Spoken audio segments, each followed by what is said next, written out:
Cerita komik yang ada di dalam video ini merupakan hasil karya imajinasi penulis yang bersifat imajinasi, karangan atau fiksi belaka.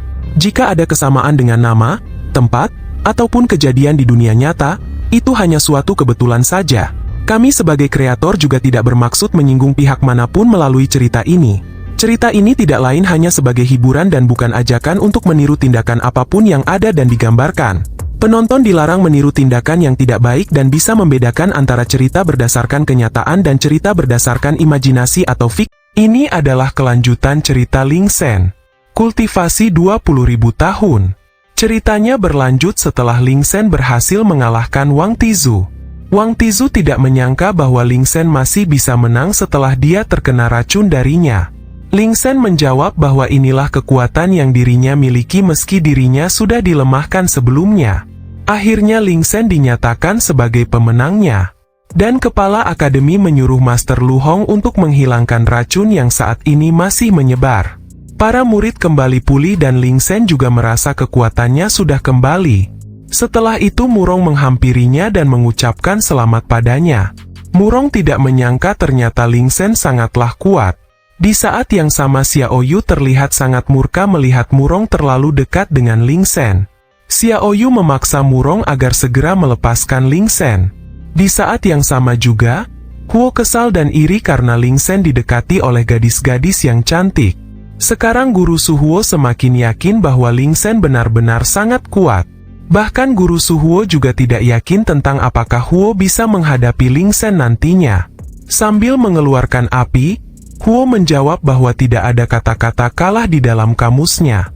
Setelah itu pria tua mendatanginya dan memberikan denda kepada Huo karena sudah bermain api di dalam akademi.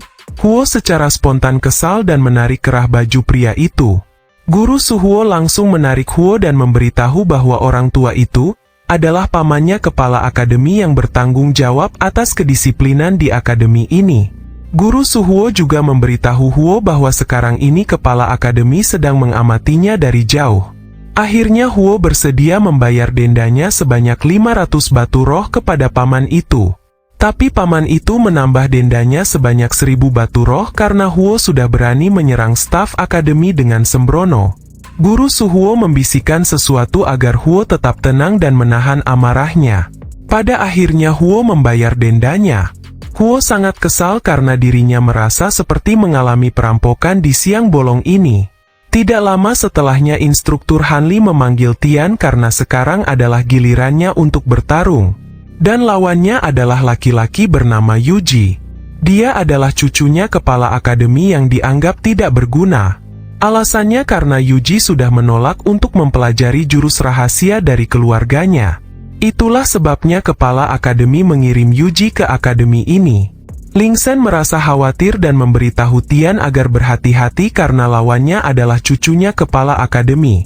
Meskipun Tian merasa bahwa kemampuannya dalam bertarung hanya sebatas rata-rata. Tapi Tian merasa bahwa dirinya memiliki kecerdasan yang cukup dan menurutnya itu bisa menutupi kekurangannya. Tian juga sudah banyak mengetahui tentang informasi Yuji yang merupakan cucunya kepala akademi. Meski Tian merasa bahwa dirinya mungkin akan kalah, tapi Tian tidak akan kalah tanpa melakukan perlawanan apapun. Singkatnya pertandingan dimulai dan Tian mulai mengeluarkan jurus mata dewanya. Dijelaskan bahwa jurus mata dewa adalah jurus dari keluarga Tianji dan dinilai cukup kuat. Teknik ini adalah jurus rahasia dari keluarga Tianji yang bisa melihat masa depan. Konon katanya di antara para murid-murid di keluarga Tianji, hanya ada 1 dari 10.000 yang bisa menguasai teknik ini. Tian mulai menggunakan fungsi mata dewanya untuk melihat informasi lawan. Dari deduksinya, Tian tahu bahwa Yuji berusia 18 tahun dan sekarang berada pada ranah kedua. Rincian akar spiritualnya adalah atribut ganda, yaitu api dan tanah. Tapi Yuji tidak suka menggunakan teknik api dari warisan keluarganya. Yuji biasanya mengandalkan teknik tanah dan ahli dalam seni bela diri. Menurut deduksi Tianji, kemungkinan Yuji akan menggunakan seni bela diri adalah 10%. Kemungkinan menggunakan serangan jarak jauh tipe api adalah 5%. Dan kemungkinan memulai serangan dengan teknik tanah adalah 85%. Dan ternyata benar Yuji menggunakan serangan tipe batunya ke arah Tian. Tian bisa menghindari serangan itu karena dia sudah memprediksi serangan tipe tanah itu. Gerakan Tian juga sangat lincah akibat efek mata dewanya. Itu adalah metode untuk menerima pengetahuan dari leluhurnya. Saat ini, Tian seperti seseorang yang dirasuki oleh dewa.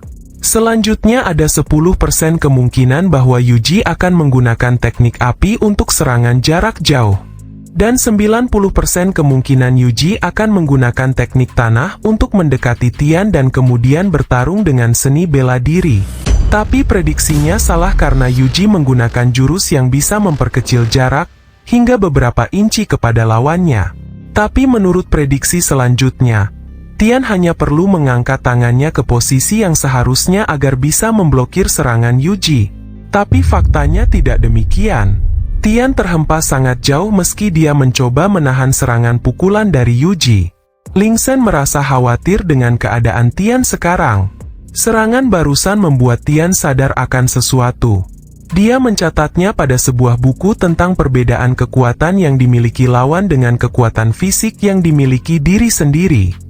Tapi setelahnya dia langsung pingsan di tempat dan Yuji dinyatakan sebagai pemenangnya. Yuji sudah membuat sedikit kemajuan dalam hal kekuatan tetapi dia masih tidak ingin menggunakan teknik rahasia dari keluarganya. Setelah itu Ling Sen membantu Tian keluar dari arena. Menurut Ling Sen, Tian terlihat sangat keren saat menggunakan jurus mata dewanya meski pada akhirnya kalah juga. Bahkan Ling Sen sangat tertarik ingin mempelajari jurus mata dewa itu dari Tian nantinya.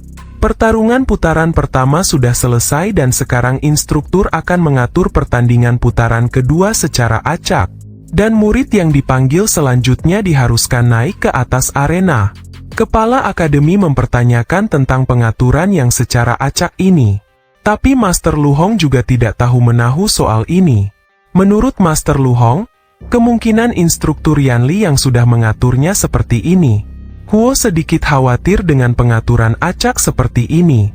Dia khawatir tidak akan bertemu dengan Ling Sen nantinya.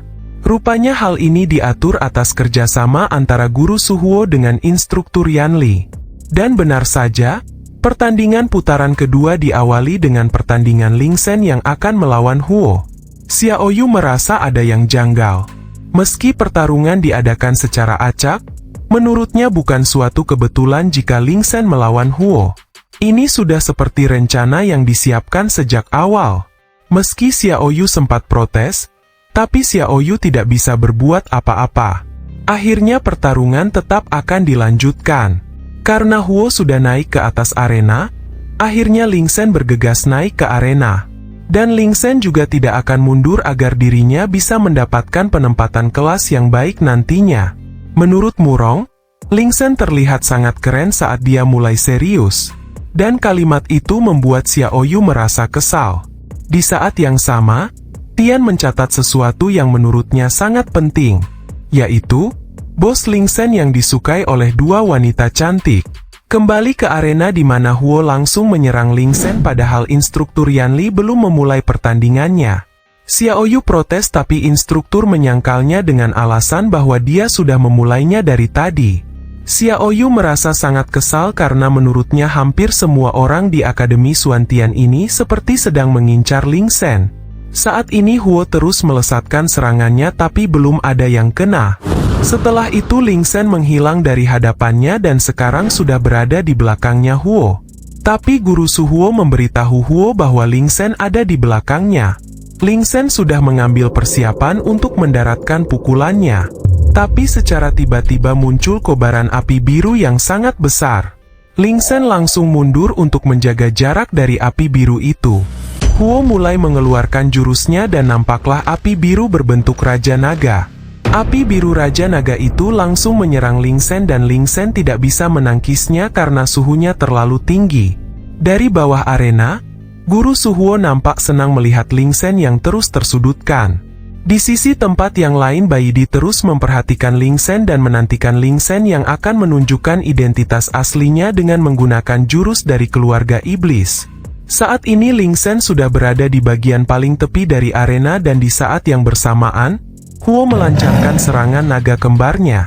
Ling Sen berpikir bahwa dirinya tidak punya pilihan lain selain menggunakan kekuatan penuhnya. Murong terus terpukau saat Ling Sen menunjukkan wajah yang serius dan Tian penasaran dengan jurus apakah yang akan dilancarkan oleh bos Ling Sen. Ling Sen menggunakan teknik abadi yang dia beri nama latihan dada untuk memukul dan menghentikan api biru naga kembar. Itu adalah teknik abadi yang dia kembangkan dari pengalaman fitnessnya sendiri. Huo merasa kesal karena menurutnya itu bukanlah teknik abadi dan Ling Sen memberi nama secara asal-asalan. Tapi Huo juga terkesan karena Ling Sen berhasil menangkap Raja Naga Api Birunya dengan tangan kosong. Meski begitu, Huo masih merasa tenang karena dia memiliki banyak jurus yang belum dia keluarkan. Huo mengeluarkan teratai api biru di sekitar Ling Sen.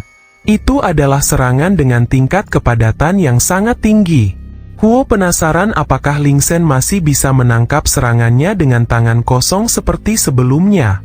Ling Sen terlihat menghindari serangan itu dan berniat menggunakan teknik abadinya yang lebih kuat dari sebelumnya. Teknik ini dia beri nama lompatan dari sisi ke sisi. Zhongma yang ada di luar arena merasa terkejut karena apa yang dilakukan Ling Sen sangat mirip dengan jurusnya. Huo tahu bahwa Ling Sen sedang memanfaatkan aliran udara dari gerakannya yang cepat itu untuk menerbangkan teratai api birunya. Setelah itu Huo menggunakan teknik lainnya yang bernama penjara batu api.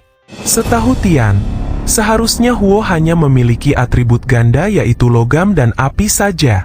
Tian heran kenapa Huo bisa menggunakan teknik tanah. Sementara menurut Murong, itu adalah teknik yang aneh karena Murong tidak merasakan adanya fluktuasi elemen tanah. Huo mengira bahwa Ling Sen adalah penduduk asli dunia ini yang sangat merepotkan. Tapi setahu Huo, penduduk asli dunia ini tidak mengetahui prinsip saling menghasilkan dan menahan diri dari 5 elemen. Sekarang setelah Huo mengetahui prinsip-prinsip dunia ini, meskipun Huo hanya memiliki 2 akar elemen saja, tapi tekniknya memiliki variasi yang tidak terbatas. Huo menggunakan teknik yang lain yang bernama ledakan api menembus batu. Murong yang merasa khawatir berusaha naik ke arena untuk menyelamatkan Ling Sen. Tapi Xiao Yu menghentikannya karena tindakan Murong bisa saja menambah masalah nantinya. Setelah itu Xiao Yu mencoba menenangkan Murong dan berkata bahwa teknik kecil seperti itu tidak akan melukai Ling Sen. Huo merasa senang karena pada akhirnya dia bisa menghajar Ling Sen. Bahkan menurutnya, Ling Sen tidak akan pernah bisa menang melawannya. Tapi tiba-tiba, Huo dikejutkan sesuatu. Huo mendengar suara gemuruh di bawah batu yang sedang mengurung Ling Sen. Bahkan gemuruh itu menciptakan getaran yang sangat hebat seperti efek gempa bumi. Setelahnya Ling Sen keluar dari batu-batu setelah dia menggunakan teknik abadi kecepatan super tinggi. Huo benar-benar sangat terkejut dengan hal yang sangat mustahil ini. Menurut Xiao Yu, dibandingkan dengan latihan yang biasa dilakukan oleh Ling Sen, lempengan batu itu tidak ada apa-apanya. Kembali ke tempat Ling Sen yang membersihkan debu-debu di bajunya. Menurut Ling Sen, batu-batu ini sangat ringan sekali untuk dihancurkan. Huo merasa kesal karena harga dirinya sebagai seorang penjelajah waktu akan hancur jika tidak bisa menang dari Ling Sen yang merupakan manusia asli dunia ini. Huo kembali melancarkan serangan logam meminjam momentum bumi. Bumi menghasilkan logam, batu berat 10.000 pon dan petir tebasan guntur. Sementara Ling Sen menggunakan teknik abadi latihan rotasi tubuh. Dan seketika pedang milik Huo langsung patah dan terlempar jauh ke belakang. Huo terkejut karena pedang hitam miliknya bisa dipatahkan dengan sangat mudah. Kemudian Ling Sen melancarkan serangan pukulannya hingga menghancurkan benda-benda di sekitarnya. Tapi pukulan itu hanya untuk peringatan bagi Huo. Murong dan Xiao Yu sangat senang karena pada akhirnya Ling Sen bisa menghajar pria bodoh itu. Sementara Guru Su Huo merasa kecewa karena Huo tidak bisa mengalahkan Ling Sen yang hanya seorang murid tanpa kultivasi itu. Ling Sen pergi dan menyuruh Huo agar segera menyerah. Tapi Huo menolak untuk menyerah. Huo tidak terima jika kalah dengan cara seperti ini. Akhirnya Huo berencana meminjam kekuatan dari Master Dani.